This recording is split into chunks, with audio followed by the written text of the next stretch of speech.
전화도 할 수 없는 밤이 오면 생각나는 아름다운 그녀들, 마법으로 변신하여 적을 응징하는 이른바 마법 소녀들의 계보를 알고 계십니까? 일본에서 태어났지만 바다 건너 우리나라의 많은 소녀 그리고 소년들까지 설레게 했던 그녀들. 자, 국내에 방송된 마법 소녀들 중에 가장 오래된 몇 분을 소환해 보겠습니다. 먼저 1966년에 제작된 모든 마법 소녀들의 단군 시조 요술공주 셀리입니다. 국내에선 1975년, 80년, 89년에 TV를 통해 방영되었습니다. 나이로 따진다면 곧 환갑이 되시는 분이기 때문에 마법 소녀보다는 마법 할머니라는 말이 더 어울릴지도 모르겠습니다.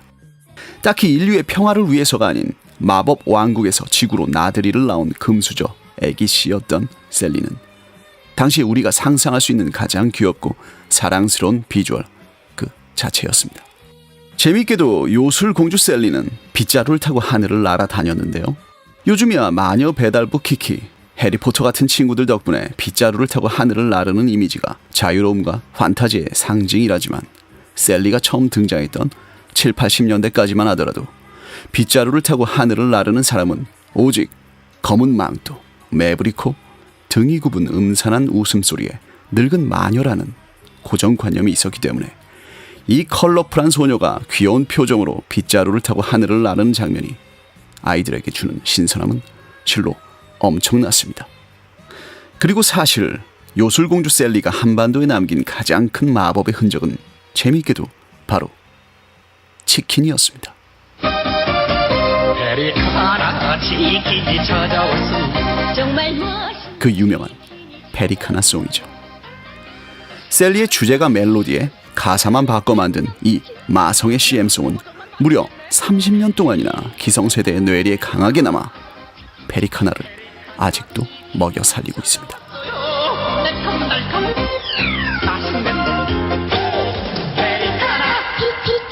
맛으로 결정하세요.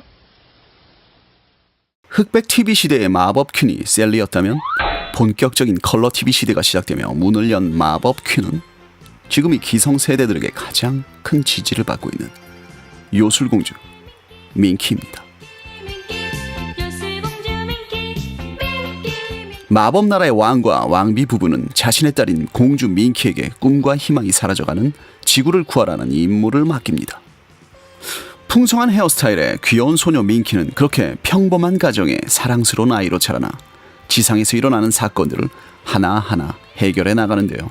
그 방법이 참으로 기이했습니다. 위기에 처할 때마다 요술봉을 휘두르며 갑자기 아이에서 늘씬한 비주얼의 어른으로 변신한다라는 당시로서는 그 누구도 듣도 보도 못한 슈퍼 울트라 쇼킹한 장면이 바로 그것. 게다가 이 기가 막힌 상식 파괴적 설정은 로봇과 괴수에 열광하던 소년들의 마음까지 묘하게 자극하여 민키가 방영되던 오후 시간에 길거리의 남녀 아이들이 모두 사라지는 진짜 마법이 연출되었습니다. 원작에서 소녀 민키가 숙녀 민키로 10살을 뛰어넘어 변신하는 과정에서 세상에 실오라기 하나 걸치지 않고 실루엣으로 몸매를 드러내는 장면이 매회 등장하게 되는데요. 서슬퍼렇던 군사 독재 시절 이 장면이 삭제 없이 풀 버전으로 국내에서 방영이 되었다는 것이 사실 더 충격적이었습니다. 어쨌든 이로 인해 당시 소년들은 일찍 무언가에 눈을 뜨는 계기를 만나게 됩니다. 민키는 전 세대의 공주 셀리의 인기를 훌쩍 뛰어넘는 기대 이상의 대성공을 하게 되는데요. 시대가 원하는 새로운 눈높이의 파격적 설정들 때문이었습니다. 하늘을 나르는 깜찍한 모양의 자동차는 셀리의 낡은 빗자루를 대신했고 귀여운 동물 파트너들은 셀리 시대는 볼 수 없는 신선한 캐릭터였습니다. 이전과는 달리 사명감을 가지고 지상에 내려온 요술공주의 시대. 그렇게 민키는 마법 소녀라는 하나의 장르를 만들어냈고 그녀들만의 춘추 전국 시대가 도래하게 됩니다.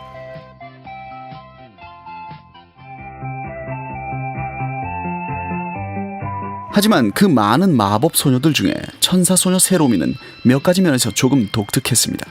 세로미의 가장 큰 특징은 마법나라 공주 출신이 아닌 평범한 지구인 소녀가 우연히 마법 능력을 얻어서 변신한다는 것이었습니다. 그것도 이전의 작품들과 달리 오직 아이돌 가수로만 말이죠. 소녀들의 연예인에 대한 동경을 애니메이션에 최초로 적용한 마법 소녀물의 등장이었습니다. 또한 세로미는 80년대 모든 마법 소녀들 중에 가장 하이엔드급 미모를 탑재하신 바람에 민키 이후에 시들해진 소년들의 동심을 또다시 붙잡는 데 성공하게 됩니다. 역시 비주얼은 공들인 만큼 효과를 나타내는 법이죠.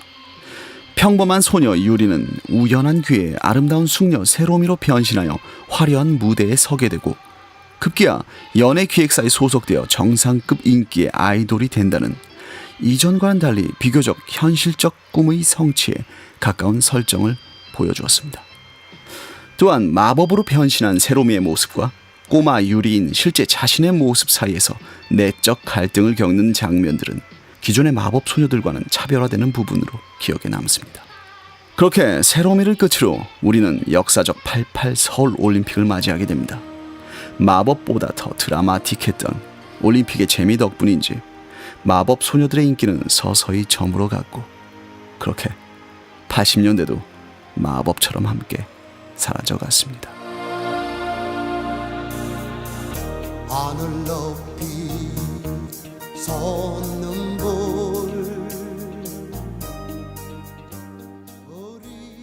그리고 이 잠잠해진 침묵을 깬 이가 있었으니 바로 달의 요정 세일러문이었습니다. 사람들은 여전히 마법소녀 하면 달의 요정 세일러문을 가장 먼저 떠올립니다. 그만큼 엄청난 파급력이 있었던 애니메이션이었죠. 사랑과 정의의 이름으로 용서하지 않겠다를 외치며 악당과 맞서는 5소녀들을 보기 위해 90년대 수많은 어린이들이 브라운관 앞으로 모여들었습니다. 하루라도 빨리 어른이 되고 싶고 또 어른들만큼 힘이 있기를 바라는 아이들은 평범한 소녀에서 달의 요정으로 변신하는 마법소녀들의 활약을 동경했습니다. 나 역시 지구를, 아니 우리 동네를 지키기 위해 저마다 요술봉을 높이 치켜들었습니다. 그리고 평범한 소녀에서 무엇인가를 지키는 마법소녀로의 변신은 90년대 애니메이션에서 쭉 이어집니다. 천사소녀 네티, 웨딩피치, 카드캡터 체리와 같은 마법소녀들이 저마다 정의와 지구를 지킬 때마다 소녀들의 꿈도 바뀌었습니다. 그중 천사소녀 네티는 낮에는 평범한 중학생이지만 밤이 되면 정의로운 궤도로 변신해 공경에 처한 사람들을 돕는 마법소녀였습니다. 네티가 빨주노초 파남보 동그라미 풍선을 타고 하늘을 날았던 탓에 소녀들도 풍선을 잡고 하늘을 날기 위해 폴짝폴짝 제자리 뛰기를 하곤 했죠. 하지만 90년대 마법소녀 애니메이션이 평범한 학생에서 마법의 힘으로 변신을 하고 힘을 얻었다면 2000년대 마법소녀 애니메이션은 여기에 현실성을 한 방울 더한 모습입니다.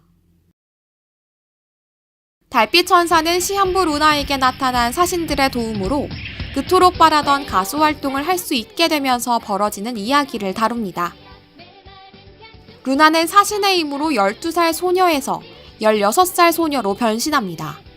그러나 루나는 마법의 힘으로 누군가를 구한다거나 요술봉을 휘두르지는 않습니다.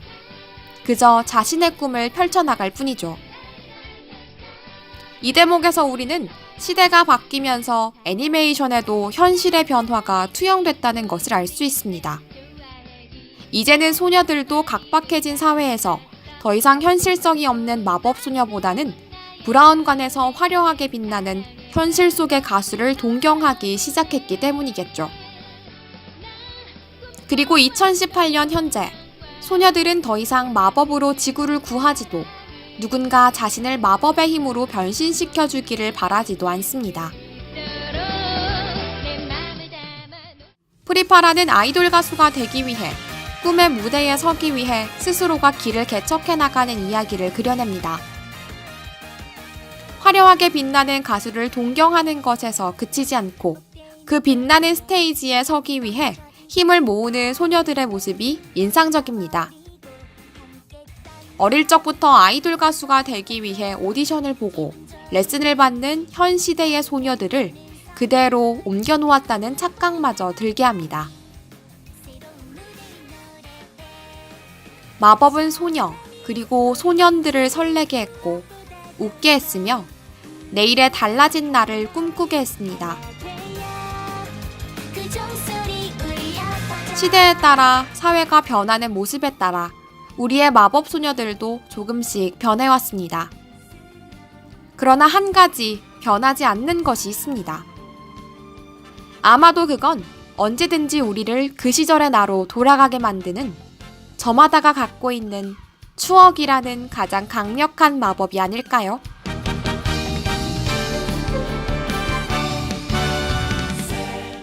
지금까지 혁이메이션 그리고 고마나였습니다.